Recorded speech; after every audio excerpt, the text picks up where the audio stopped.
சாலமோனின் திரைகளைப் போலவும் நான் கருப்பாயிருந்தாலும் அழகாயிருக்கிறேன். கர்த்தருடைய பரிசுத்த நாமத்துக்கு ஸ்தோத்திரம். Glory be to the holy name of the Lord. இந்த உன்னத பாட்டினுடைய முதல் 4 வசனங்களை கடந்த நாட்கள் நாம் தியானித்து வந்தோம். And for the we have meditated the last 4 verses during the past weeks. இங்கே ஒரு வினோதமான ஒரு வசனத்தை காரியத்தை அந்த கிராம பெண் ஆகிய சூலமித்தியால் தன்னை பற்றி சொல்லுகிறதை பார்க்கிறோம். In this verse we read something very strange, unique, which the Shunammite woman who belongs to a village speaks about herself. நான் கருப்பா இருக்கிறேன், ஆனாலும் அழகாய் தான் இருக்கிறேன். Though I am black, but I am comely. இவள் இயற்கையாக கருப்பானவள் அல்ல. She is not naturally black. யூதர்கள் வெண்மையானவர்கள் தான். By nature all the Jewish people they are whites. ஆனால் இவள் சொல்லுகிறாள், இவள் ஒரு யூத பெண் தான், ஒரு சுலமித்தியால் தான், ஆனால் இவள் சொல்லுகிறாள் நான் கருப்பா இருக்கிறேன். She is a Shunammite woman as well as she is a Jewish woman, but still she calls herself to be black. வெள்ளையா இருந்த இவள் எப்படி கருப்பானாள் என்கிற காரணமும் அங்கே சொல்லுகிறாள். And she also gives the reason of why she was white and then she turned to be black. 6ஆம் வசனத்தை வாசி. Let's read verse 6. நான் கருப்பா இருக்கிறேன் என்று பாராதேயுங்கள், வெயில் என்மேற்பட்டது, என் தாயின் பிள்ளைகள் என்மேல் கோபமாயிருந்து என்னை திராட்சை தோட்டங்களுக்கு காவற்காரியாக வைத்தார்கள், என் சொந்த திராட்சை தோட்டத்தையோ நான் காக்கவில்லை. இந்த சூலமித்தியால் இந்த கிராம பெண் தான் நமக்கு நிழலாட்டமா இருக்கிறாள். This Shunammite woman who is a village girl, she is a shadow to us. இந்த எருசலேம் குமார்த்திகளை பார்த்து இவள் சொல்லுகிறார், நான் கருப்பா இருக்கிறேன்னு சொல்லிட்டு மறைக்காதீங்க, அதாவது என்னை அற்பமாய் பார்க்காதீங்க. And to the daughters of Jerusalem she is telling them, do not look at me or despise me when you look at me because I am black. மறுபடியும் வாசிங்க 6ஆம் வசனம். நான் கருப்பா இருக்கிறேன் என்று பாராதேயுங்கள், வெயில் என்மேற்பட்டது, என் தாயின் பிள்ளைகள் என்மேல் கோபமாயிருந்து என்னை திராட்சை தோட்டங்களுக்கு காவற்காரியாக வைத்தார்கள். வெயில் என் மேல் பட்டது. The sun has looked upon me. இயற்கையாக அவள் கருப்பல்ல, ஆனால் அவளுடைய சகோதரர்களுடைய தாயின் பிள்ளைகள் சகோதரருடைய திராட்சை தோட்டங்களை பல நாட்கள் கவனித்து கவனித்து கவனித்து அந்த சூரிய வெளிச்சத்தில் அவள் மேல் பட்டு பட்டு அவள் கருப்பாகிவிட்டாள். By nature she was not black, but because she was taking care of the vineyards of her mother's children and because she was under the sun, she became black. இந்த எருசலேம் குமாரத்திகள் யார்? Who are these daughters of Jerusalem? இவளுடைய வீட்டினுடைய சுற்று வட்டாரத்தில் இருக்கிறதான பெண்கள். And these are the women who are in our neighborhood. இவர்கள் இவளை போல கருப்பல்ல.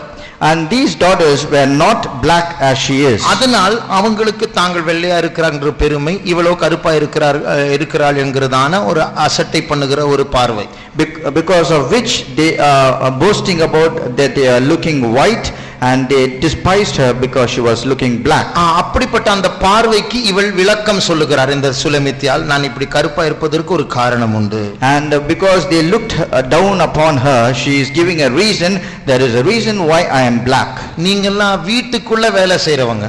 You are the people who work inside your household. ஒருவேளை இவர்கள் சாலமோனுடைய ராஜ அரண்மனையில் இருக்க வேலை செய்கிறதான கோர்ட் லேடிஸ் என்று சொல்வார்கள், அதாவது அரண்மனையில் வேலை செய்கிறதான பெண்களா இருக்கலாம். Perhaps these might be women who might be working in the king's palace, or in English they call them as court women, where they work in a shadow and therefore they remain white. நீங்க எல்லாம் வீட்டுக்குள்ளேயே வேலை செஞ்சு பழகிட்டீங்க, அதனால நீங்க எல்லாம் இன்னும் உங்களுடைய வெள்ளை தோலை காத்து கொண்டீர்கள். நானோ அந்த வயல்வெளியில் அந்த திராட்சை தோட்டங்கள் மத்தியில் பகல் முழுவதும் வேலை செய்து செய்து செய்து தான் இப்படி நான் மாறிவிட்டேன். You have been working inside a shadow or inside the king's palace or inside your household, and therefore you are still remaining white, but I used to work in the hot sun outside taking care of the vineyards of my mother's children, and therefore I turned black. புறம்பான பார்வையின்படி இந்த கருப்பு என்று சொல்வது ஒரு விரும்பாத ஒரு நிறம்தான். As per an outward appearance, when we say black, it is a color which normally people doesn't like it. உலக பிரகாரமாக நாம் யோசித்தால் ஒரு வெள்ளை நிறமாய் இருக்கிற ஒருவர் கருப்பு நிறமாய் மாறினால் அது ஒரு கேள்விக்குரிய ஒரு கவலைக்குரிய காரியமாய் தான் மாறும். And in a worldly sense, if a man who is looking white suddenly turns to be black, everyone will feel sad or bad about that. இதை நாம் ஆவிக்குரிய ஜீவிதத்தில் வியாக்கியானிக்க வேண்டும். And we have to spiritually interpret this. நாம் தான் இந்த கிராம பெண், இந்த சுலெமித்தியா. We are this Shunammite women, that village girl. நாமும் புறம்பாக கருப்பாய் மாறக்கூடியதான பாதைகள் சூழ்நிலைகளில் கர்த்தர் நடத்துவார். The Lord will lead us in a path where externally we might turn to black. இந்த கருப்பு என்று நம் கருப்பாக கூடிய சூழ்நிலைகள் தேவனுடைய சித்தத்தில் உண்டு. And for us to turn black is also a part of the will of God. அப்ப புறம்பான தோற்றத்தின்படி நம்முடைய அழகை இழக்கக்கூடியதான சூழ்நிலைகள் வரலாம். And outwardly to lose a goodly appearance, there might be chances which will come in our life. நம்முடைய பலத்தை இழக்கக்கூடிய சூழ்நிலைகள் வரலாம். Situation will come where we might have to lose our strength. நகோமியுடைய வாழ்க்கையில ஒரு கசப்பான அனுபவம் வந்து செழிப்பை தேடி போய் திரும்பி வரும்போது அவளுடைய தோற்றமே மாறி போனது. நீ நகோமியா என்று ஊரில் இருக்கிற ஜனங்கள்லாம் கேள்வி கேட்கக்கூடிய விதத்தில் அவளுடைய தோற்றம் மாறினது. In the life of Naomi, in order to look for prosperity, she left her homeland, went to a far off place, but when she returned back, she was filled with bitterness, where people surprisingly asked her, "Are you Naomi?" To such an extent she was changed. யாக்கோபு ஒரு தூதனோடு போராடும் போது, when Jacob he strove with an angel of God, அந்த தூதன் அவருடைய தொடை சந்தை தொட்டான். and the angel touched his sides. அந்த நாளிலிருந்து சாகர வரைக்கும் யாக்கோபு குந்தி தான் நடந்தார். From that day forward until his death, Jacob used to hop between two legs. எத்தனையோ வருஷம் ஆயிடுச்சு. Many years passed. ஆனால் அவர் சாகுற வரைக்கும் அப்படிதான் இருந்தார். But until his death he was walking in that manner. வாசியங்கள் ஆதியாகமம் 32ஆம் அதிகாரம் 31ஆம் வசனம். Genesis chapter 32 and verse 31. அவன் பெனியேலை கடந்து போகையில் சூரியன் உதயமாயிற்று, அவன் தொடை சுளுக்கினாலே நொண்டி நடந்தான். அதனுடைய அர்த்தம் என்ன? அதற்கு பிறகு அவனுடைய சரித்திரம் முடியும் வரைக்கும் நொண்டி நடந்தான். Which means from that day forward until his death he used to hop between his legs. அப்ப இது போல பலரும் நம்முடைய பைபிளில் வாசிக்கிறோம், பலரும் பல நஷ்டங்களை அடைந்தார்கள். And likewise in the scripture we read many people they faced many losses. அப்ப நம்முடைய ஜீவிய பாதையில் யோபு பாருங்க, யோபுடைய உடம்பெல்லாம் அரிப்பு வியாதி, ஒரு பானை துண்டு எடுத்து சொரிய வேண்டிய சூழ்நிலை வந்தது. அவ்வளவு அரிப்பு, பிள்ளைகளை இழந்தார். When we consider Job, in his life he has to lose everything. He was inflicted with sores right from his top of his head to his feet, and he also lost all his children. மோசே ஒரு அழகான ஒரு personality, நல்ல தோற்றம் உள்ள ஒரு மனுஷன். ஆனால் 40 வருஷம் அரண்மனையில் இருக்கும்போது நல்ல சாப்பாடு சாப்பிட்டு நல்ல கொழுத்த ஒரு மனுஷனா இருந்தார், பார்வைக்கு அழகா இருந்தார். ஆனால் தேவன் அவரை வேறொரு பாதையில் நடத்தி 40 வருடம் வனாந்திரத்தில் நடத்தி அழகெல்லாவற்றையும் இழக்க செய்து 80 வயது தாத்தா உள்ளவனா இருக்கும்போது முச்செடியிலிருந்து மோசே மோசே என்று கூப்பிடுகிறார். And when we consider Moses also, he was of a very good personality.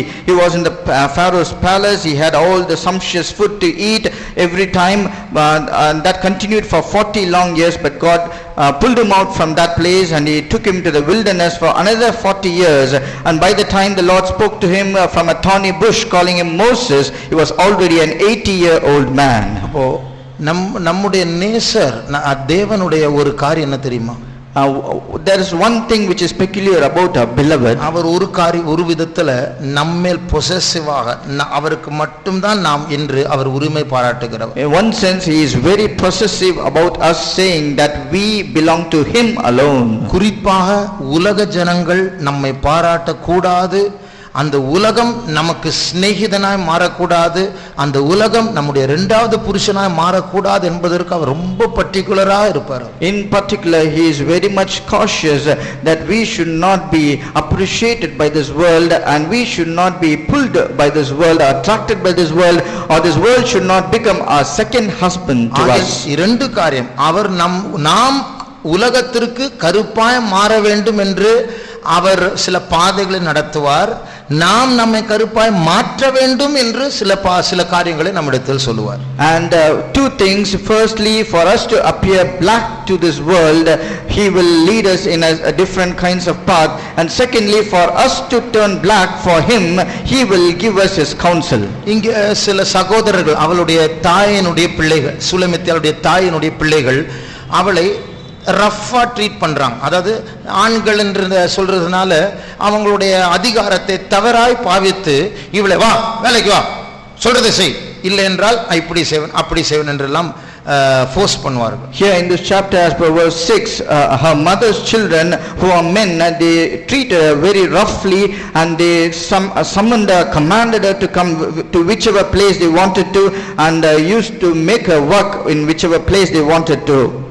ஒரு முறை ஒரு வாலிப பிள்ளை சொன்னான். Once a young girl said like this, brother, என் தம்பி நான் ஏதாவது ஒரு சர்ச்சுக்கு பைபிள் ஸ்டடிக்கு போனோம், எக்ஸ்ட்ரா மீட்டிங் போனோம், அவன் தான் பைக் வச்சிருக்கிறான், அவனை தான் சார்ந்து இருக்கிறேன், என் ட்ரெஸ் எல்லாம் அயன் பண்ணி கொடு, 500 ரூபாய் பெட்ரோல் போடு, அப்பதான் கொண்டு போவேன். And this young girl said, I have a younger brother, and whenever I want to go to any special meetings like Bible studies, and I ask his help because he has a two-wheeler to take me there, then immediately he will have his own requirements. He will say, you have to iron all my dresses, and you have to give me amount of 500 to put fuel in my vehicle. இது போல இவளுடைய சகோதரர்கள், இவள் dependent, ஆண்கள் மேல் சார்ந்து இருக்கிறதுனால, பெண் பலவீனம் பாண்டமா இருக்கிறதுனால, இந்த ஆண்கள் அதை நல்லா தெரியும், அதனால நல்ல வேலை வாங்குவா. பகல்ல என் திராட்சை தோட்டத்துல வேலை செய், அதை செய் இதை செய் என்று வேலை வாங்குவார். Because her brothers know very well she is a woman and she is a weaker vessel, and she has to be dependent upon her brothers.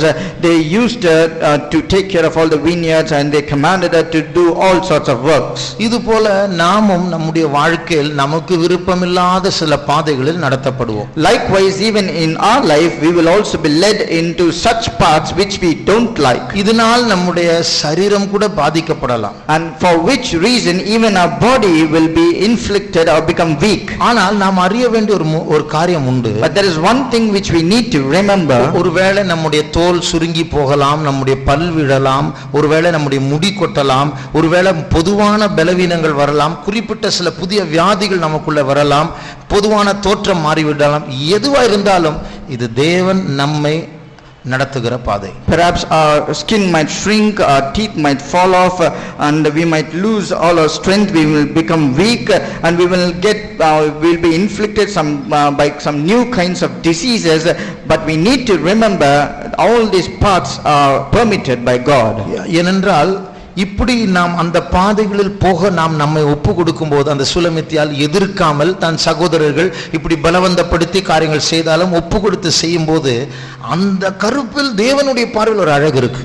And like the Shunammite women, she never resisted, even though she was treated roughly by her brothers to do all manner of work. Likewise, when we don't resist, when we go through such unlikely paths, in that black color there is a beauty which God can behold. அப்போ இது தேவன் ரசிக்கக்கூடியதான ஒரு அழகு. And this is a beauty which will attract God. அப்போ இதை நாம் அனுமதிக்க வேண்டும் நம்முடைய வாழ்க்கையில். And such things we need to permit in our life. அப்படி ஆண்டவருக்காக அப்படிப்பட்டதான பாதைகளை அனுமதிக்கும் போது அதில் ஒரு அழகு இருக்கு. அது அந்த அழகில் உலகம் ரசிக்காது. அது வெளி தோற்றம் தான் பிடிக்கும், அது மாயை தான் பின்பற்றும். ஆனால் தேவன் அதை ரசிப்பார். And in such a path and such a beauty which is that black color, the world will not be attracted towards it, rather it will despise you, but the Lord will enjoy that beauty. அங்க கேதுருவின் கூடாரங்களை போல சாலமனுடைய curtains திரைகளை போல, அதனுடைய அர்த்தம் அந்த திரைகள் எல்லாம் கருப்பா இருக்கு. கேதாரனுடைய கூடாரங்கள் கருப்பா இருக்கு, அவளும் அதே போல கருப்பா இருக்கிறாள். She compares a black color to the tents of Kedar and the curtains of Solomon, because all these were black and she was also similarly black. அதாவது நம்ம எவ்வளவு கருப்பா இருந்தாலும் கொஞ்ச நாள் வீட்டுக்குள்ள இருந்தா பழைய நிறம் வரும். ஆனால் இவள் அப்படி அல்ல, இனி நிறம் மாறாது. அப்படிப்பட்ட ஒரு பெர்மனன்ட் பிளாக்னஸ் வந்துவிட்டு அவருடைய life. No matter how black we are, if we stay indoors for a particular period of time, we might regain our original color, but for her it was irreversible. She has become so black it cannot be turned off. இரண்டாவது, தேவன் நம்மிடத்தில் இந்த உலகம் நம்மை பார்க்காதபடிக்கு சில பிரதிஷ்டைக்குள் நம்மை நடத்துவார். Secondly, the Lord will lead us into certain consecration that this world might not look at us. அப்போ உலகத்திற்கு சில ஸ்டாண்டர்ட் இருக்கு. இப்படி தான் உடுத்தணும், இப்படி தான் ஹேர் ஸ்டைல் போடணும், இப்படி தான் நகை போடணும், இப்படி தான் இருக்கணும். இதுக்கு மாறாய் போனா அவர்கள் நம்மை அந்த அந்த எருசலேமின் குமார்த்திகளை போல நம்மை அசட்டை பண்ணுவார்கள். The world has a certain standard that you have to dress like this, you have to have a hairstyle like this, and you have to do certain things according to the worldly standard. When you fall short of that standard, the world will look at you or despise you like the daughters of Jerusalem, they looked at the Shunammite women. ஆனால் கர்த்தர் அதெல்லாம் சொல்லுவார், நாம் மட்டும்தான் உன்னுடைய அழகில் பிரியமா இருக்க வேண்டும், உலகத்திற்கு உன்னை நீ காட்டக்கூடாது. But the Lord will speak to you or tell you that I alone should be pleased with your beauty and you should not expose you to this world. Solomon இவளை ரசிக்க வேண்டும் என்றால் இவள் வெண்மையா இருந்தா இன்னும் சாதகமான காரியம்தான். ஆனால் இவளுக்கு சாலமனுடைய கண்களை பற்றி இவளுக்கு கவலை இல்லை. என் நேசர் அந்த மெய்ப்பன் என்னில் பிரியமா இருந்தால் போதும். If Solomon has to behold and be pleased with the beauty of this Shunammite women, if she is white in color, it is going to be an additional plus point for her, but she is not interested with the eyes of Solomon, but rather she is interested with her beloved, who is the shepherd who is found in the field. உலகத்தினுடைய standard, உலகத்தினுடைய மேன்மை, உலகத்தினுடைய அலங்காரம் அது நம்முடையது அல்ல. And the worldly standard, the worldly honor, the worldly adornment is not our standard. அதாவது நாம் புரிந்து கொள்ள வேண்டியதான முக்கியமான காரியம் இதுதான். And this is the very important thing which we need to understand. உலகமும் தேவனும் ஒரே நேரத்தில் நம்மை பாராட்ட முடியாது. Both the world and God cannot appreciate us at the same time. உலகம் நம்மை பாராட்டினால் ஆட்டோமேட்டிக்கா தேவன் நம்மை பாராட்டவில்லை என்று அர்த்தம். அப்படிப்பட்ட ஒரு ஸ்தானத்தில் இருக்கிறோம். If the world is appreciating you or praising you, automatically you need to understand that the Lord is not pleased with you, and that is that standard. உலகத்தை தேவன் நம்மை ஏற்றுக்கொண்டு பாராட்டுவார் என்றால் உலகம் கண்டிப்பா நம்மை ரிஜெக்ட் பண்ணும். If the Lord will accept us and he will appreciate us, immediately you can very easily understand that the world will reject you. அது நிச்சயமா ரிஜெக்ட் பண்ணும். And for sure it will reject you. என்றால் தேவனுடைய பார்வையும் உலகத்துடைய பார்வையும் நேர opposite. ரெண்டு பேரும் நம்மை தான் பார்த்துட்டு இருக்கிறாங்க. யாரை பிரியப்படுத்த போறோம் அதான் நம்முடைய முடிவு. But why? Because God's perspective and the world's perspective is directly opposite to each other, and they are looking at whom we are going to please. மறுபடியும் சொல்லுகிறேன், உலகம் கொஞ்சம் தேவன் கொஞ்சம் என்று பண்ண முடியாது, நடக்காது. Once again I want to repeat, you cannot be a little in this world and a little of God. You cannot please both. ஒன்று தேவனை பிரியப்படுத்த வேண்டும், இல்லை உலகத்தை பிரியப்படுத்த. Either you have to please God or you have to please the world. இப்படிப்பட்ட நேரத்தில் அந்த எருசலேமின் குமார்த்திகள் அவர்களும் யூத ஸ்திரீகள் தான், பெண்கள் தான். And at such a juncture, even these daughters of Jerusalem, they are also Jewish women. ஆனால் அவர்கள் இந்த சூலமித்தியாலை போல கருப்பாகவில்லை. அவர்கள் வீட்டுக்குள்ள வேலை செய்து வாழுகிறார்கள். But these Jewish women and the daughters of Jerusalem, they are not black because they are working inside the house of the palace. They are not black. கிறிஸ்தவ வாழ்க்கையிலும் வசதியை தேடுகிறதான பாடுகளை தவிர்க்கிறதான ஒரு அனுபவம் உண்டு. Even in a Christian life where there is an experience of avoiding all the sufferings but seeking only the comfort. கிறிஸ்தவர்களாய் இருந்து பாடுபடாத வழிகள் எல்லாம் தெரிந்தெடுத்து வாழ்வதற்கு ஒரு வழி உண்டு. And there is a way, being a Christian, to choose all the ways of comfort without going through any suffering. நல்ல சமாரியனுடைய ஓமை நாம் வாசிக்கும்போது, when we read about the parable of the good Samaritan, சமாரியர்களுக்கும் யூதர்களுக்கும் ஒத்து போகாத ஜாதி பிரச்சனை.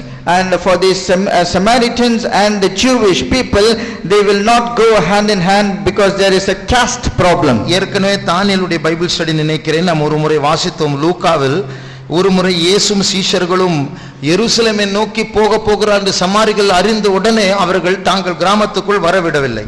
And while we were meditating about the book of Daniel, I think we read about an incident where Jesus and his disciples were about to go through a Samaritan village. The people never let them go inside. லூக்கா 9ஆம் அதிகாரம், Luke chapter 9, 52 53 வாசிங்க. verse 52-53. தமக்கு முன்னாக தூதர்களை அனுப்பினார். அவர்கள் போய் அவருக்கு இடத்தை ஆயத்தம் பண்ணும்படி சமாரியருடைய ஒரு கிராமத்திலே பிரவேசித்தார்கள். அவர் எருசலேமுக்கு போக நோக்கமாய் இருந்தபடியினால், பாருங்க, ஒரு சமாரியருடைய கிராமத்துக்குள் பிரவேசித்தார்கள். ஆனால் இயேசு எருசலேமுக்கு போகிறது போல நோக்கமாய் இருந்தபடினால் அவ்வூரார் அவரை ஏற்றுக்கொள்ளவில்லை. இன்னும் அங்க போறீங்களா? அப்ப இங்க வராதீங்க. the village of the people of the village of Samaritans, because Jesus was about to go to Jerusalem, they never accepted him nor received him, saying, "Don't come here." அப்போ எருசலேம் யூதர்களும் சமாரியர்களும் எதிரிகள். Which means the Jews of Jerusalem and the Samaritans, they are enemies. இந்த சமாரியர்கள் என்று சொல்லும்போது பாதி யூதர்கள் பாதி அசீரியர்கள். When we say Samaritans, they are half Jewish and half Assyrians. British ஆட்கள் இங்கே இந்தியாவில் இருக்கும்போது ஆங்கிலோ இந்தியன்ஸ் என்கிறதான வம்சம் பிறந்தார்கள். When the Britishers were in India, there came people called Anglo-Indians. அதுபோலதான் அசீரியர்கள் இஸ்ரவேல் ஜனங்களை மேற்கொண்ட போது அவர்களிடத்திலிருந்து ஒரு வம்சம் பிறந்தது, அவர்கள் தான் சமாரியர்கள். And likewise, when the Assyrians, they mingled with Israelites and they overcome them, there came another tribe and they are called the Samaritans. இந்த முழு யூதர்களுக்கு ஜாதி பெருமை, அதனால தான் நம்ம எல்லாம் புறஜாதியார் என்று அழைப்பார்கள். And this full Jewish people, they have pride about their tribe, and therefore they call other tribes as heathen people. அதனால தான் இந்த சமாரியர்களோடு அவர்கள் சம்பந்தம் வைக்க மாட்டார்கள். It is therefore they will not mingle themselves with the Samaritans. இப்படிப்பட்ட ஒரு சூழ்நிலையில் தான் ஒரு வேதபாரகர், ஒரு லாயர், இங்கிலீஷ்ல தமிழ் என்ன வார்த்தைன்னு தெரியல, அவர் ஆண்டவர்கிட்ட என்னுடைய அயலகான் யார் என்று கேட்கிறார். And at such a situation where a lawyer, as per English translation, he is asking Jesus, who is my neighbor? வாசிங்கள் 10 லூக்கா 10ஆம் அதிகாரம் 25ஆம் வசனம். Luke chapter 10 verse 25. அப்பொழுது நியாயசாஸ்திரி ஒருவன் எழுந்திருந்து, நியாயசாஸ்திரி என்று சொன்னால் இந்த பழைய ஏற்பாட்டு பிரமாணத்தை நன்றாய் அறிந்தவன். And when we say a lawyer, he knows very well the Old Testament, the old commandments. ஆண்டவர் எடுத்து கேட்கிறார், நித்திய ஜீவன் அடையும்படி நான் என்ன செய்யணும்? And to Lord he is asking, Master, what shall I do to inherit the kingdom of heaven? முதல் முக்கியமான ரெண்டு கற்பனைகள் என்று ஆண்டவர் சொல்லி விளக்கமாய் சொன்னார். The Lord said you have to follow the first two commandments. என்னுடைய பிறனை என்னை போல் நேசிக்க வேண்டும் என்று சொன்னீங்களே, அந்த பிறன் யார் என்று இந்த நியாயசாஸ்திரி கேட்கிறார். The Lord says you have to love thy neighbor as thyself. Immediately the Lord is asking, who is that neighbor? அப்பொழுதுதான் இந்த உவமையை இயேசு சொல்லுகிறார். And it is then the Lord narrates this parable. அந்த அர்த்தம் இதுல மறைமுகமான அர்த்தம், நீ முழு யூதன். In a hidden sense, you are a full Jew. ஆண்டவர் விளக்கமாய் சொல்லுகிறார், நீ ஒரு முழு யூதன். The Lord is giving a definition for that, you are a full Jewish man. பக்கத்து ஊர்ல பாதி யூதன் ஒருத்தன் இருக்கிறான் பார், அசீரியன் யூதன் பாதி இருக்கிறான். And but in your neighborhood or the nearby village, there is a half Jewish man or the Assyrian. அவனை நேசிப்பியா? Will you love him? அப்போ அந்த ஊரிலிருந்து ஒரு முறை உங்க ஊர்லிருந்து ஒருத்தர் எருசலேமிலிருந்து எருக்கியோவுக்கு போயிட்டு இருந்தான். அவனுக்கு உதவி செய்யும்படியாக ஒரு நல்ல சமாரியன் வந்து அந்த பாதி யூதன் வந்து ஹெல்ப் பண்ணுகிறான். And once a man from your village or your place who is a full Jewish man was going to Jericho, and a good Samaritan from that Assyrian Jewish mixed people, he came came and helped you. அந்த ஓமையினுடைய முடிவிலே ஆண்டவர் என்ன சொல்லுகிறார்? At the end of this parable, what does the Lord say? நீயும் அப்படி போய் செய். You also go and do likewise. அர்த்தம், நீ சிலரை அசட்டை பண்றல, அவங்க எல்லாம் அந்த ஜாதி இந்த ஜாதி, அவங்களுக்கு போய் ஹெல்ப் பண்ண, அவங்க தான் உங்களுடைய அயலகத்தார் பிறன். Which means he wanted to say you are despising certain people, saying they belong to this tribe and that tribe and they are heathen, you have to go and help them. ஆனால் இதில் நாம் கவனிக்க வேண்டிய ஒரு காரியம், there is one thing which we need to pay attention. இங்க இரண்டு பேர் அந்த குற்றுராய் கிடந்ததான மனுஷன், அதாவது ரத்தத்துல வனாந்தரத்துல அந்த உஷ்ணத்துல திருடர்களால் அடிபட்டு அவர்கள் அங்கே கிடக்கிறான். ரெண்டு பேர் அவரை பாஸ் பண்ணி பார்த்து விட்டு போகிறார்கள். And when that man who was traveling from Jerusalem to Jericho was robbed and hurt by the thieves and was lying half dead on the way, two people saw him and they just passed away. இவர்கள் சாதாரண நாட்கள், ஆண்டவர் வெறுமையா ரெண்டு பேர் போனாங்க, அவங்க அப்படி பார்த்துட்டு போயிட்டே இருந்தாங்க சொல்லல, ஒருவன் லேவியன் ஒருவன் ஆசாரியன். And Lord never said they were just two people who passed by, but the Lord said one is a priest and another one is a Levite. இவர்கள் இஸ்ரவேல் ஜனங்கள் மத்தியில் தேவனோடு க்ளோஸா இருக்கிறவர்கள், ஆலயத்தோடு சம்பந்தம் வைக்கிறவர்கள். And these are the people who are close to God among the people of Israel, and they are associated close to the temple of God. இந்த குற்றுராய் கிடக்கிறதான மனுஷனை பார்க்கும்போது பல சிந்தனைகள் வந்திருக்கும். And looking at that man who is lying half dead, many thoughts would have run in their mind. நமக்கு ரோட்ல ஒரு ஆக்சிடென்ட்ல ஒரு மனுஷன் கிடக்கும்போது நமக்கு இறங்கி ஹெல்ப் பண்ணனும் பல யோசனைகள் வரும். And likewise, when we see a man who met with an accident on the road, before going to help him, we will have many thoughts. ஆனால் ஆண்டவர் என்ன சொல்லுகிறார்? But what does the Lord say? இந்த நல்ல சமாரியன் கூட அவர் வேற விஷயமா தான் போறார் அந்த ரோட்ல. Even this good Samaritan, he was also passing by for some other job. அவர் வேற புரோகிராம்ல போயிட்டு இருக்கார். He has his own program. ஆனா இந்த குற்றுராய் கண்ட மனுஷனை கண்டபோது, But when he saw that man who is half dead, இந்த இயேசுவை கண்ட சமாரியர்கள் இயேசு எருசலேமுடைய அப்படி முகத்தை எருசலேமை பார்த்து வைக்கிற என்று சொன்ன உடனே சமாரியர்கள் நீங்க இங்க வராதீங்க போங்க என்று துரத்தி விட்டார்கள். And the Samaritans who saw Jesus when his face is towards Jerusalem, they immediately did not receive him and said, do not come to our place. ஆனால் இந்த சமாரியன் இவன் ஒரு யூதன், எருசலேமிலிருந்து எரிக்கோவுக்கு போகிற ஒரு மனுஷன் என்று அறிந்தபோது, ஐயோ இவனுக்கு நான் ஏன் ஹெல்ப் பண்ணும், எங்களை வெறுக்கிறாங்க நாங்களும் வெறுக்கிறோம், அவன் தலையெழுத்து என்று சொல்லி போயிருக்கலாம். This Samaritan who came from the land of Samaria, knowing that the man who is lying down is a full Jewish man, thinking in his mind that this is our enemy because they don't help us, why should I help? And he could have just passed by. ஆனால் என்ன செய்தான்? But what did he do? அவன் போகிறதான் அந்த புரோகிராமை cut பண்ணி அதை நிறுத்தி அவருடைய புரோகிராமை மாற்றி இந்த மனுஷனை தன்னுடைய கழுதையின் மேல் ஏற்றி சத்திரத்திற்கு கொண்டு போய் எவ்வளவு டைம் மாறினது. ஆனால் அது that's called going out of the way. அது தேவையில்லாத பாடு, இதை மனப்பூர்வமா ஏற்றுக்கொள்கிறார். But he halted his program, he broke his program, he changed his program, took this man who is lying half dead upon his own beast and took to an inn to be taken care of, and he went out of his way in order to help this man. அப்போ இந்த நல்ல சமாரியனை போல சில நேரங்களில் நாமும் நமக்கு ஒரு time table இருக்கு, சாப்பிடுற டைம் இருக்கு, வேலை செய்கிற டைம் இருக்கு, ஊழியம் பண்ற டைம் இருக்கு. இதை தாண்டி போனா உடனே நம்ம சில டிஸ்டர்ப் ஆயிடுவோம். நானும் disturb ஆயிருக்கிறேன். We have our own specific program or a timetable. We have a time for eating or dining. We have a separate time for ministry and everything else. And if that particular time period crosses by, immediately we get disturbed. Even I have got disturbed. Pastor Manasseh அவர்களும் அவருடைய ஜீவிதத்தில் ஒரு சாட்சி. There is one testimony in the life of Pastor Manasseh. 1 மணி 2 மணிக்கெல்லாம் visitors வருவாங்க அவரை பார்க்க, night ராத்திரி. அப்பதான் பிடிக்க முடியும் தெரியும். And to visit Pastor Manasseh, people will come to meet him past midnight, somewhere around 1 o'clock or 2 o'clock, because they know that is the only time where we can see him. காலையில 5 மணிக்கு கூட door தட்டுவாங்க. Even early morning at 5 o'clock, people will come and knock his door. அவர் என்ன கூப்பிடுவார் சில வேலைகளை செய்வதற்கு. Sometimes he will call me to help him out in some of his chores. அப்ப நான் மேல வெயிட் பண்றேன்னு அப்படின்னு சொல்லிட்டு போவேன். 10 மணிக்கு வர சொல்வாரு, அவர் மேல வரது 1:30 மணிக்கு night. And he will ask me to wait in my room upstairs, and he will say I will come and join with you at around 10 o'clock, but rather he will come somewhere after midnight, some 1 or 2 o'clock. Show இப்படி இவ்வளோ நேரம் வந்துட்டே இருக்கிறாங்களே என்ன பண்றேன்னு சொல்லி என்கிட்ட எப்படியும் ஒரு 100 முறை சொல்லியிருப்பார். And he will say at least 100 times, saying so much of people are coming to visit me. அவருக்கு பல தேவைகள், அட்மிஷன் விஷயம், அது போலீஸ்கார பிரச்சனை, குடும்ப பிரச்சனை, கவுன்சிலிங், இப்படி ஏதோ எங்கென்னெல்லாம் வருவாங்க.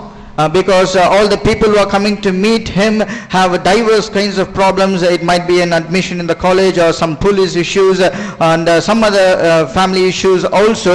People will come from far off places. ஆனா அவருடைய ஒரு அழகான காரியம் என்ன தெரியுமா?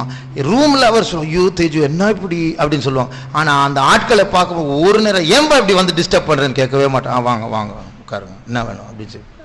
When he speaks to me, he will say so many people are coming by, but when he actually meets those people who are coming to see him with all these needs, he will receive them with hospitality and will inquire all their problems. இதனால் அவருடைய ஆரோக்கியம் அதிகமாய் பாதிக்கப்பட்டது. And because of which he lost much of his health. ஆனால் தேவன் அந்த கருப்பில் ஒரு அழகை கண்டார். But Lord saw a beauty in that black. அப்ப இது போலதான் நாமும் மற்றவருடைய திராட்சை தோட்டங்களை காக்கும் அவர் அந்த சுலமித்தில் சொல்லுகிறார், என் திராட்சை தோட்டத்தை நான் காக்கவில்லை. அதை வாசிங்க 6ஆம் வசனம்.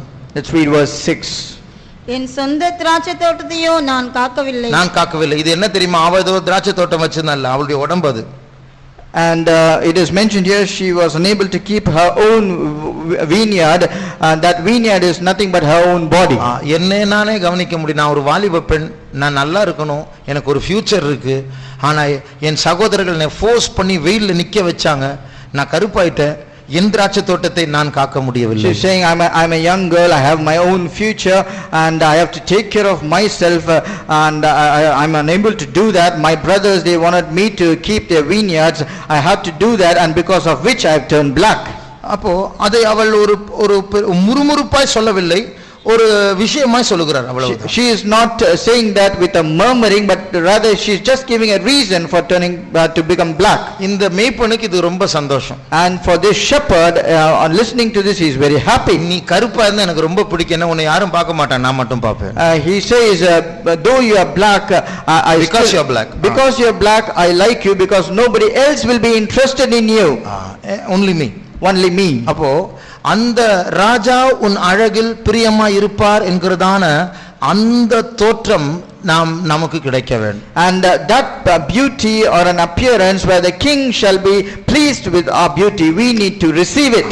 நாம் நல்ல ஸ்ட்ராங்கா ஆரோக்கியமா ஜிம்முக்கு போய் நல்ல அழகா அப்படி இருந்தா, நல்ல மேக்கப் பண்ணி அதுக்கேற்ற எல்லாம் மருந்தும் பேஸ்டும் என்னமெல்லாம் இருக்கு இந்த உலகத்துல.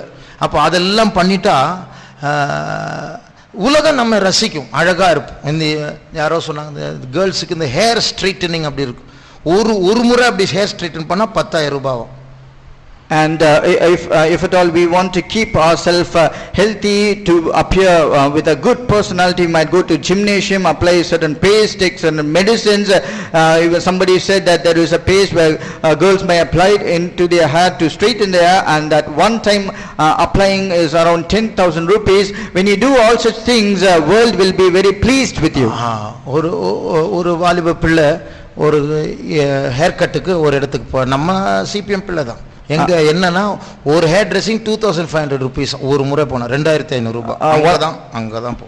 One of a young girl who belongs to our own assembly, TPM, to TPM church, and she want to take a haircut, and she went to a particular shop where one haircut cost 2500 rupees, but still she wants to go there. போனா அங்கதான். If I go, I will go there alone. Solomon ராஜாக்கு ரொம்ப பிடிக்கும், மேய்ப்பனுக்கு பிடிக்காது. King Solomon will be very happy, but the shepherd will not be happy. அப்போ நாம் யாரை பிரியப்படுத்த போகிறோம்? Of whom we are going to please? அப்போ என்னுடைய சொந்த திராட்சை தோட்டத்தை நான் கவனிக்கவில்லை என்று அவள் சொல்லுகிறாள். She is saying, I have not kept my own vineyard. அப்போ அந்த வாலிப ஸ்டேஜ்ல தன்னுடைய தோற்றத்தை ரொம்ப கான்ஷியஸா இருப்பா, நான் ரொம்ப அழகா இருக்கணும் என்று நினைக்கிறதான அந்த நாட்களில் தான் அவளுடைய அழகை இழக்கிறாள். In a young age where normally people will be very beauty conscious to maintain their beauty, it is that particular period where she lost her beauty. இந்த உலகமாகிய இரண்டாவது புருஷன் நாம் அழகா இருக்கிறது அது அவனுக்கு ரொம்ப பிடிக்கும். ஆனால் இயேசு நிமித்தம் நம்முடைய அழகை இழக்கிறோமே, அது தேவன் இயேசுவுக்கு அழகா இருக்கிறது. For this world which is a second husband, when we look very beautiful outwardly, it is going to please it, but rather when we lose our beauty for the sake of God, and that beauty God is well pleased. யாத்திராகமம் 26ஆம் வசனத்தை 26ஆம் அதிகாரத்திற்கு வேதத்தை திருப்பும்போது, when we turn our Bible to Exodus chapter 26, 26ஆம் அதிகாரம் 1ஆம் வசனத்தை வாசியுங்கள். Let's read Exodus 26 verse 1. மேலும் திரித்த மெல்லிய பஞ்சு நூலினாலும் இளநீல நூலினாலும் இரத்தாம்பர நூலினாலும் சிவப்பு நூலினாலும் நெய்யப்பட்ட 10 மூடு திரைகளால் வாசஸ்தலத்தை உண்டு பண்ணுவாயாக. அவைகளில் விசித்திர வேலையாய் கேருபீன்களை செய்ய கடவாய். இது இந்த ஸ்கிரீன், இந்த துணி எங்க இருக்கும் தெரியுமா? And do you know where this curtains will be found? மகா பரிசுத்த ஸ்தலம் இருக்குது இல்லையா ஆசரிப்பு கூடாரத்துல.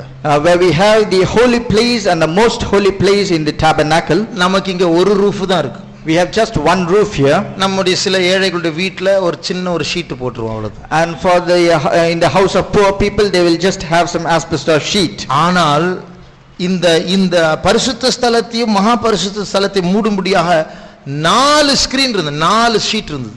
And to differentiate or separate the holy place and the most holy place in the holy tabernacle, there were 4 different curtains. 4 layers, 4 அடுக்கு. 4 layers of curtains. அதாவது கீழ அடியில பார்த்தீங்கன்னா இப்ப வாசித்தது தான். And when we look from below, what we read right now is there. அப்போ உள்ள இந்த ஆசரிப்பு கூடாரத்துக்கு உள்ள வந்து மகா பரிசுத்த ஸ்தலத்துக்கு உள்ள போய் மேலே பார்த்தால், சுற்றி பார்த்தால் இந்த ஸ்கிரீன் தான் தெரியும். மேலே பார்த்தால் அதாவது கேருபீன்கள் உள்ளதான சித்திர வேலையான அழகான ஒரு 4 கலர் உள்ளதான ஒரு screen. And when you go inside the tabernacle and go to the holy place, and when you look up, this is that screen which you can see, which is made of inscriptions of this cherubims of cunning work with 4 different colors. ஆனால் வெளியே போனால், but when you go outside, 4வது அடுக்கான அந்த sheet தான் தெரியும். you can see the top layer or the 4th layer. நடுவுல 2 sheet உண்டு, அதை பற்றி இப்போது பேசுவதற்கு நேரம் இல்லை. There are 2 sheets in between, but we don't have time to speak about it. 14வது வசனத்தை வாசியுங்கள். Let's read verse 14. சிவப்பு தீர்த்த ஆட்டுக்கடா தோலினால் கூடாரத்திற்கு ஒரு மூடியையும் அதின்மேல் தகசு தோலால் ஒரு மூடியையும் உண்டு பண்ணுவாயாக. இதுதான் 3வது 4வது அடுக்கு. And this is the 3rd and the 4th layer. அப்போ எல்லாத்துக்கும் மேல தான் அந்த தகசு தோலால் செய்யப்பட்டதான அந்த மூடி. Above all is this particular curtain which has been made of ram's skin. Not ram skin, badger skin. Sorry, badger skin. அந்த தகசு தோல் என்று சொல்லும்போது அது செருப்பு தைப்பதற்கெல்லாம் யூஸ் பண்ணுவார்கள். அது கருப்பு நிறம் உள்ளது. When we say badger skin, that is used to mend all the shoes and slippers, and that is normally black in color. எசேக்கியேல் 16:10 வாசிங்க. Let's read Ezekiel chapter 16:10.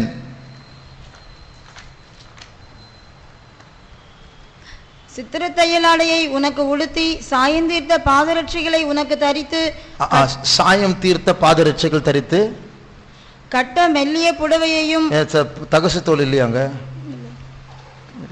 இங்கிலீஷ்ல இருக்குல்ல, I shot the with badger skin. அதாவது அந்த மறுபடியும் வாசிங்க. சித்திர தையலாடையை உனக்கு உடுத்தி சாயம் தீர்த்த பாதரட்சைகளை உனக்கு தரித்து. சாயம் தீர்த்த பாதரட்சைகள், அதுல தகசு தோல் உள்ள ஒரு பாதரட்சை உனக்கு தரித்து. அந்த தகசு தோல் என்று சொல்லும்போது அது ஷூ தைக்கும்படியாக யூஸ் பண்ணுகிற ஒரு தோல். When we say badger skin, it is used to manufacture shoes. அது கருப்பு நிறம் உள்ளது. It is black in color. அழகற்றது. And it is without beauty. இதுதான் மேல இருக்கும். And this is found on the upper layer. அந்த அர்த்தம் என்ன? What does that mean? வெளியிலிருந்து பார்த்தா கருப்பு, உள்ளே வந்து பார்த்தால் அழகு. நான் கருப்பா இருந்தாலும் அழகா இருக்கிறேன். From outside if you see it is black and without beauty, but when you come inside it is all beautiful. Therefore, though I am black, I am yet comely. இதுதான் தேவனுடைய மனது. And this is the mind of God. நம்முடைய மேய்ப்பன் விரும்புகிறது புறம்பாக நாம் கருப்பா இருக்க வேண்டும், வெளியில யாரும் நம்ம விரும்ப கூடாது. ஆனால் நம் தேவனுடைய பார்வையில் அழகாக இருக்க வேண்டும். Our beloved likes that we should outwardly be black and nobody should be attracted towards us, but inside or inwardly we should be all beauty. இன்னொரு விதத்தில் சொல்ல போனால் சரீர பிரகாரமாக நாம் சிம்பிளாக இருக்க வேண்டும். உலகம் நம்ம இதை சிநேகிக்க கூடாது. ஆத்மா அழகை பற்றி அறிவுள்ளவர்களாக அந்த அழகில் நாம் வளர வேண்டும். In other sense we can say outwardly on in this physical body we should have a life of simplicity, and there should be nothing upon us which is attractive towards this world, but inwardly in our soul we should be all beautiful. நம்முடைய கண்களை மூடுவோம். Let's close our eyes. நாம் ரெண்டில் ஒன்று தான் செய்ய வேண்டும். We can do either of this one. யாரை பிரியப்படுத்த போகிறோம்? Whom we are going to please? ஒன்று உலகத்தை பிரியப்படுத்தலாம், இல்லை என்றால் தேவனை பிரியப்படுத்தலாம். இரண்டையும் பிரியப்படுத்த முடியாது. Either we can please this world or either we can please God, we cannot please both at the same time. உலகத்தை பிரியப்படுத்த போனால் ஆண்டவர் வந்து கிட்ட வந்துட்டு அட்ஜஸ்ட் பண்ண மாட்டார், முகத்தை திருப்பி விடுவார். If we go to please this world, God will not come near us and will try to adjust with us. Rather, he will turn his face away and he will leave from us. உலகத்தை ஆண்டவரை பிரியப்படுத்த முழுமையாய் நாம் ஒப்பு கொடுத்தால் உங்க சொந்தக்காரங்க, friends எல்லாரும் உங்களை விட்டுட்டு போயிடுவாங்க, கிண்டல் பண்ணுவாங்க. நீங்க திருந்தாவிட்டால் ஐசோலேட் பண்ணுவாங்க, ஒரு தனிமையா ஒதுக்கிடுவாங்க. When you wholly surrender to please God, then all your relatives, your kith and kin and your friends will all leave you, and if you still do not listen to their counsel, they will totally isolate you. என்ன எல்லாரும் என்னை ஒரு மாதிரி பார்க்கறாங்க, எல்லாரும் என்னை ஒதுக்குறாங்க. துக்கப்படாதீங்க, நன்றி ஆண்டவரேன்னு சொல்லி ஓடி வந்துருங்க. You should not feel bad and think why people are looking at me in a different way and they are trying to isolate me. Don't be grieved on this. You should be very happy and you should say thank you Lord. ஆண்டவர் நம்முடைய உள்ளத்தை மாற்றட்டும். May the Lord change our heart. நம்முடைய சொந்த திராட்சை தோட்டத்தை பார்க்க முடியாத, அதாவது நம்முடைய சரீரத்தையும் அழகையும் பார்க்காமல் தேவனுடைய ஊழியங்களை செய்து தேவனுடைய பாடுகளை ஏற்றுக்கொண்டு அதனால் நம்முடைய சரீரம் பலவீனப்பட்டாலும் ஆத்துமாவை கர்த்தர் அழகாக்கி கொண்டு இருக்கிறார் என்கிற ஒரு வெளிப்பாடோடு நாம் முன்னேறுவோமா? Not taking care of our own vineyard because we do not have time, because we are spending our time to do the will of God, to suffer for him and become beautiful from within inside our soul, and that is what is going to please God. அந்த நல்ல சமாரியன் அந்த extra உதவி செய்து போனாரு, அதெல்லாம் ஆண்டவர் note பண்ணி ஓமையில் சொல்லுகிறார் பாருங்க. And that good Samaritan, he did some extra help there, and the Lord is noting each and everything which he did and is pointing out. பரிசுத்த பவுல் சொல்லுகிறார், நான் விரும்பப்படாவிட்டாலும் அதிகமாய் செலவு பண்ணப்படவும் நான் விரும்புகிறேன். And St. Paul says, though I may not like, but I still want to yield me to be spent more and more. அதாவது நான் I'm not loved by you. கொரிந்தியர் சபை, நீங்கள் என்னை ரொம்ப நேசிக்கல, நான் உங்களை ரொம்ப நேசிக்கிறேன், ஆனா அந்த அன்பு எனக்கு திருப்பி கிடைக்கல, ஆனாலும் உங்களுக்காக நான் செலவு பண்ணப்பட நீங்க என்ன யூஸ் பண்ணிக்கோங்க, என்ன எப்ப வேணாலும் யூஸ் பண்ணிக்கோங்க, நான் அதற்காக விரும்புகிறேன். To the church of Corinthians he is saying that even though you have not reciprocated my love and you are not willing to love me to a greater extent, but still I am ready to offer myself to you for me to be spent for your sake. இயற்கையாக நமக்கு யாருக்கும் அப்படிப்பட்ட ஒரு சுபாவம் இல்லை. Naturally we will not have such a character. அந்த சுபாவம் வேண்டுமா? But do you need such a character?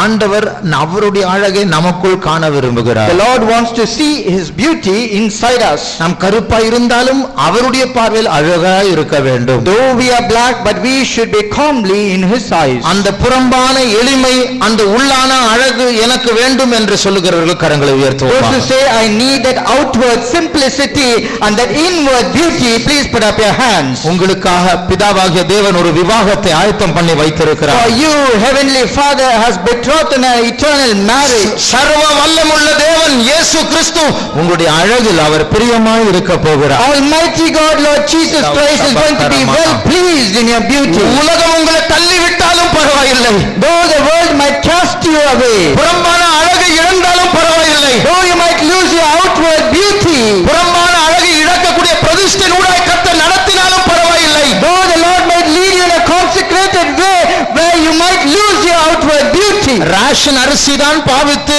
ஆரோக்கியத்தை இழந்தாலும் பரவாயில்லை, though you might have to eat of the ration rice and lose your beauty, மற்றவர்களை போல் ஐஸ்வர்யமா இருக்கக்கூடிய சூழ்நிலை இல்லாமல் போனாலும் பரவாயில்லை, though you might not have a situation where you might not be able to become rich like others, கோணலான வழிகளின் மூலமாய் சம்பாதிக்காமல் நேர்மையான பாதையில் ஏழையாய் உன்னை வைத்துக் கொள்ள நீ இருந்தாயே, உன் ராஜா உன் அழகில் பிரியமாய் இருக்கிறார். You have not chosen any crooked ways to become rich, but rather you like to stay poor, you going in a honest way. The Lord is pleased in your beauty. கர்த்தர் உன் ஆத்தும அழகை கண்டு பிரியமாய் இருக்கிறார். Lord is pleased by looking at the inward beauty of your soul. கொஞ்சம் கொஞ்சமாக கர்த்தர் உன்னை உயர்த்தி உன்னை அவருக்கு சிங்காசனத்திற்கு உயர்த்த போகிறார். Little by little the Lord is going to lift you up and make you be seated in his throne. ஆமென். கர்த்தரில் களி கூறுவோமாக. Let us rejoice in the Lord. இப்படிப்பட்ட ஒரு பார்வை தேவன் நமக்கு தரும்படியாக நாம் கர்த்தரை ஸ்தோத்திரிப்போம். For the Lord to give such a vision to us, let us praise God. ஸ்தோத்திரம் இயேசுவே, ஸ்தோத்திரம் இயேசுவே. தீராமாக்கா ஷமானாமாக்கா ரமானியாதுரே. ஸ்தோத்திரம் இயேசுவே, ஸ்தோத்திரம் இயேசுவே, ஸ்தோத்திரம் இயேசுவே. அந்த புறம்பான பார்வைக்கு தான் தகசு தோல் கருப்பா இருக்கும், அசிங்கமா இருக்கும், சாதாரணமானதா இருக்கும். For the outward appearance, that badger's skin is black and it will not be beautiful, it might look ugly. ராஜாவுக்கு அது ரொம்ப பிடிக்கும். But for the king, he likes it. மணவாளனுக்கு பிடிக்கும் என்றால் மணவாட்டிக்கும் பிடிக்க வேண்டும். If the bridegroom likes it, the bride should also like it. அந்த இயேசுவின் பார்வை எனக்கு வேண்டும் என்று சொல்லுகிறவர்கள், Those who say, I need a vision like Jesus. ஆண்டவர் என்னை எந்த பாதையில் நடத்தினாலும் நடத்தட்டும், எனக்கு அந்த இயேசு பார்க்கக்கூடியதான அந்த அவர் ரசிக்கிறதை நான் ரசிக்க வேண்டும் என்று விரும்புகிறவர்கள். No matter the Lord is leading me in any kind of path, but whatever he is pleased by looking upon, I should also be pleased. கரங்களை உயர்த்தி ஒப்பு கொடுத்து கர்த்தரை ஸ்தோத்திரிப்போம். Let us lift up our hands, surrender and praise God. ஸ்தோத்திரம் இயேசுவே, ஸ்தோத்திரம் இயேசுவே, ஸ்தோத்திரம் இயேசுவே, ஸ்தோத்திரம் ஸ்தோத்திரம் ஸ்தோத்திரம் ஸ்தோத்திரம் ஸ்தோத்திரம் ஸ்தோத்திரம் ஸ்தோத்திரம் ஸ்தோத்திரம் ஸ்தோத்திரம் ஸ்தோத்திரம் ஸ்தோத்திரம் ஸ்தோத்திரம் ஸ்தோத்திரம் ஸ்தோத்திரம் ஸ்தோத்திரம் ஸ்தோத்திரம். உலகமென் பின்னே சிலுவையின் முன்னே, உலகமென் பின்னே சிலுவையின் முன்னே, உலகமென் பின்னே சிலுவையின் முன்னே, எல்லாம் எல்லாம் எல்லாம்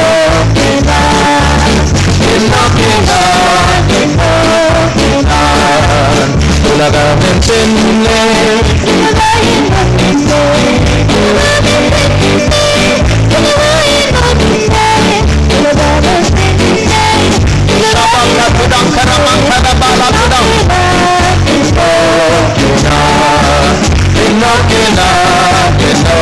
இயேசுவின் பின்னே, இயேசுவின் பின்னே போகத் துணிந்தேன், இயேசுவின் பின்னே போகத் துணிந்தேன், இயேசுவின் பின்னே போகத் துணிந்தேன்.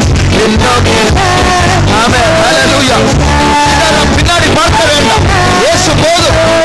ஷரமக்கத்திதக்கரமக்கரமணி அமுதம் போகத் துணிந்தேன், இயேசுவின் பின்னே போகத் துணிந்தேன், இயேசுவின் பின்னே போகத் துணிந்தேன்.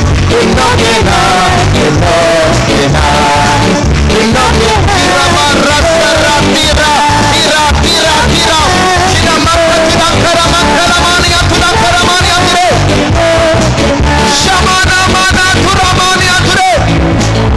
Thank you, Lord. Thank you, Jesus. Thank you, Jesus. Stotram Yesu. Urramaka shabalamana. Thank you, Jesus. Thank you, Jesus. Thank you, Jesus. Nandri Yeswe. Nandri Yeswe. Urrabala sabarama naratula. Rama hashama namantade. Thank you, Lord. Thank you, Lord. Thank you, Jesus. We praise, we praise, we praise you. Stotram Yeswe. Stotram Yeswe. Stotram Yeswe. Thank you, Lord. Thank you, Lord. Shabakarabani amtuda. பின்னாடி விட்டு போனதை மறுபடியுமாக எடுத்துக்கொள்ள யாராவது இங்கே முயற்சி செய்கிறவர்கள் இருக்கிறார்களா? பிரதிஷ்டை பண்ணிட்டேன் தெரியாம, தப்பா போச்சு, திருப்பி வாங்கணும், திருப்பி அது கிடைக்கணும். வேண்டாம், விட்டது விட்டது தான். அது சாபமாய் தந்திரமாய் பாம்பாய் அது நுழைய முயற்சி செய்கிறது. அது உலகத்தில் இருக்கிறதான ஒரு தந்திரம், அது திராட்சரசம். கிறிஸ்துவனுடைய அன்பிலிருந்து உன்னை மயக்கிவிடும், பிரித்துவிடும். ஆகையால் உலகத்தை விட்டு பிரிந்து கருப்பாய் இருக்க ஒப்பு கொடுத்து ஆண்டவரோடு சேர ஒப்பு கொடுத்து கர்த்தரை ஸ்தோத்திரிப்போம். ஸ்தோத்திரம் ஸ்தோத்திரம் ஸ்தோத்திரம் ஸ்தோத்திரம் ஸ்தோத்திரம் ஸ்தோத்திரம் ஸ்தோத்திரம் ஸ்தோத்திரம் ஸ்தோத்திரம் ஸ்தோத்திரம் ஸ்தோத்திரம் ஸ்தோத்திரம் ஸ்தோத்திரம் ஸ்தோத்திரம் ஸ்தோத்திரம் ஸ்தோத்திரம் ஸ்தோத்திரம் ஸ்தோத்திரம். எல்லா ஏரியா ஜெபங்களை கர்த்தர் ஆசீர்வதிக்க முடியாது. ஸ்தோத்திரிப்போம். ஸ்தோத்திரம் ஸ்தோத்திரம் ஸ்தோத்திரம் ஸ்தோத்திரம் ஸ்தோத்திரம் ஸ்தோத்திரம் ஸ்தோத்திரம் ஸ்தோத்திரம் ஸ்தோத்திரம். தீராத வியாதியினால் பாதிக்கப்பட்ட எல்லாரையும் கர்த்தர் சுகமாக்க முடியாது. ஸ்தோத்திரிப்போம். ஸ்தோத்திரம் ஸ்தோத்திரம் ஸ்தோத்திரம் ஸ்தோத்திரம் ஸ்தோத்திரம் ஸ்தோத்திரம் ஸ்தோத்திரம் ஸ்தோத்திரம். எல்லா துதிகன மகிமை கர்த்தருக்கே செலுத்தி கர்த்தரை ஸ்தோத்திரிப்போம். ஸ்தோத்திரம் ஸ்தோத்திரம் ஸ்தோத்திரம் ஸ்தோத்திரம் ஸ்தோத்திரம். 10 மணி ஜெபத்தை கர்த்தர் ஆசீர்வதிக்க முடியாது. ஸ்தோத்திரிப்போம். ஸ்தோத்திரம் ஸ்தோத்திரம் ஸ்தோத்திரம் ஸ்தோத்திரம். ஜெபம்.